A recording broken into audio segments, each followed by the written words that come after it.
So friends, hello everyone, welcome to Civil Prep. I am Krishna Gupta. This is a prelims prep program, which is a part of Civil Prep. I am Krishna Gupta here, who is basically taking up this program. This is the PYQ-Rooted program, where we'll be covering questions from 2011 to 2015. You might have seen my previous video where I have given a description on how this program will be taken forward. There will be certain questions. For example, a question asked in 2025 can be rooted in 2020, and certain aspects of this question can also be rooted in 2015. So we'll be looking at what are these aspects and how they can be taken up here, on the basis of which we will be able to see the possible dimensions,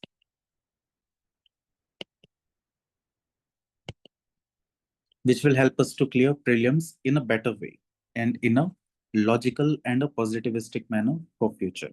So guys, you can visit my website, that is www.civilprep.in, or you can call for any kind of query at this number, that is 8700523510. So Civil Prep, transforming potentials into possibilities. Now here you can join my YouTube channel by this QR code, and you can also join my Telegram group through this QR code. It will be better because I have already started certain activities in the Telegram group, which will actually help us to take up the prelims questions and assess that how they can be taken up or dealt in a better way.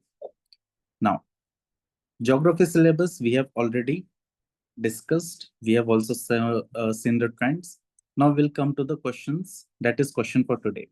Now, first topic here will be seen, that is majorly taken up with the geomagnetism.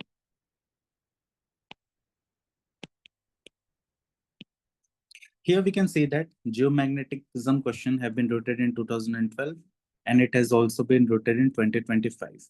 So here we see the electrically charged particles from space traveling at speeds of several 100 km per second can severely harm living beings if they reach the surface of the earth. What prevents them from reaching? Okay, so what is preventing them from reaching the surface of the earth? So first point here we have the earth's magnetic field. All of us know that the earth have its magnetic field, which is originating from the outer core, and this is basically forming a geomagnetic field. In the end, it is acting as a magnetosphere, where we see that the phenomena like auroras are being seen in the polar regions. So here it is specifying us about the polar regions. Not only this, if we look at the other options, the ozone layer around the earth deflects them back to the outer space, because this is the second option. Third option is moisture in the upper layers of atmosphere prevents them from reaching the surface of the earth. So this is the third aspect. We need to remember one thing, that questions from prelims, okay, whatever the we can say that whatever the alternative points are given, we have to mark them also, because they are possible questions of future. Okay, now I will be shifting first to the second part here before going to this answer. So here it is asking, scientific studies suggest that a shift is taking place in Earth's rotation and axis. So Earth is having a particular axis of rotation, which is almost around 23.5 degree from the normal plane. Okay, now it is saying that the rotation at which the Earth is rotating and the axis, it is also shifting here. So this is a statement one. Statement two will see the solar flares and associated coronal mass ejections bombarded the Earth's outermost atmosphere with tremendous amount of energy. So here we see that the coronal mass ejections, yes, they are present in statement in question 2012, and it is also present in the contemporary time, that is in the 2025. Looking at statement 3, as the Earth's polar ice melts, the water tends to move towards the equator. When we look at the Earth, we see that towards the poles, that is the Arctic and Antarctic. Here, a lot of ice is present because it is quite cold. It is frigid zone. And whenever the water it melts, it moves towards the equator in the form of upper ocean current and in the form of deep ocean currents. Okay, so this is also phenomena which we know as a part of the oceanography. So here it is asking which of the following is correct in respect of the above statement. So when we look at both these questions, we see that the magnetosphere, the rotation, the coronal mass ejections, they are very much interlinked here. Okay, so here we will see that the answer for the 2012 question, how we can route it here. Okay, here in the first question, we will see that the cosmic rays, it consists of 99% of charged nuclei. Now, there is three test options which can be seen here. Number one, magnetic field diversion, which is a correct option. Ozone deflection. Basically, ozone deflects, ozone just take up the UV particles and it does not take other charged particles. So this is a wrong option here.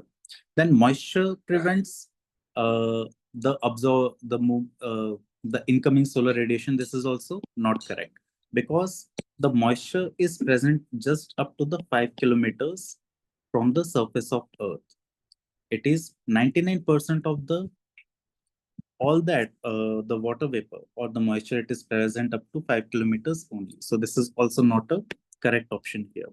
There is a Lorentz force, which is basically one of the part which describes this phenomena of this magnetic field diversion. Now, when we move to the next part, the multi-layered defense system which is present over the Earth, which is apart from what is asked in the question and that can be asked in future. Number one, magnetosphere, which I have talked about. Yes, it is one of the option here. This is magnetosphere. Then Van Allen belt. If you will look at the Earth, you will see that there is a belt of magnetic field which is present near around the equator. And this is also one of the field which is responsible for the deflection of the magnetic field which is coming from the sun. So yes, this Van Allen belt. This is also one of the we can say one of the phenomena which is acting for the Earth's defense against the coronal mass ejection and solar flares. So this is correct. Ionosphere. This results into the formation of auroras. So this is also one of the option which can be taken up here. Water atmosphere will be saying that it is ablation phenomena is taking place, which is almost around 10 meters water equivalent, which is present in atmosphere. So these are the possible things which are acting here. Now, when we go to the deep root for the question number 2, that is for the 2025, here we will see that the Earth's axis shifting.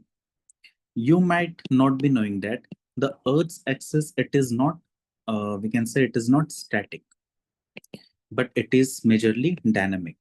Throughout the history of the Earth, we have seen that it is shifting from 23.5 degree plus minus 5 degrees from its current position. So this is one of the aspect which is present, and this is part of a Milankovitch cycle. Milankovitch was one of the, we can say that he was one of the scientists, a geographer, who has found this phenomena, which is taken as a Earth's external forcings.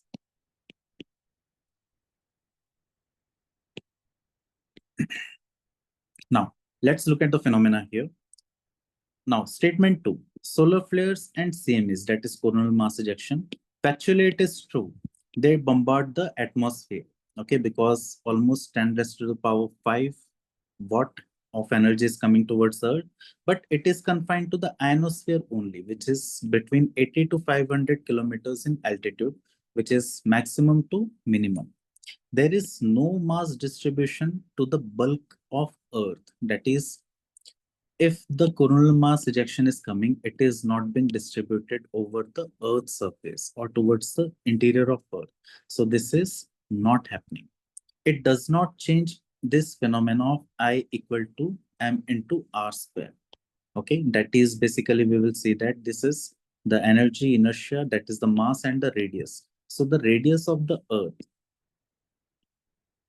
which we see here, it is not changed because of this phenomena. So this does not explain the shift of the Earth's axis or the rotation. So this statement 2 is incorrect statement. Now, Looking at the statement number 3, where we were talking about the polarize. So polarize, as we have seen in the previous part here, the polarize, it actually moves in the form of upper ocean current and the deep ocean current. Okay, we will see that if we will make the map of the world.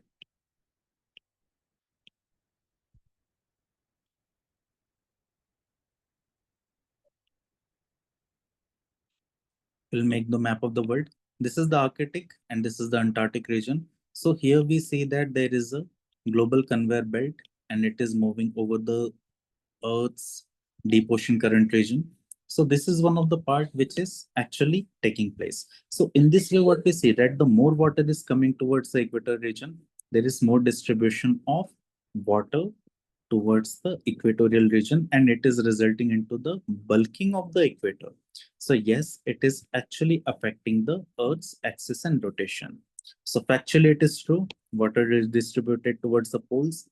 Equator, which is gravity driven, yes, changes moment of inertia, that is I equal to mr square, because there is change in radius here.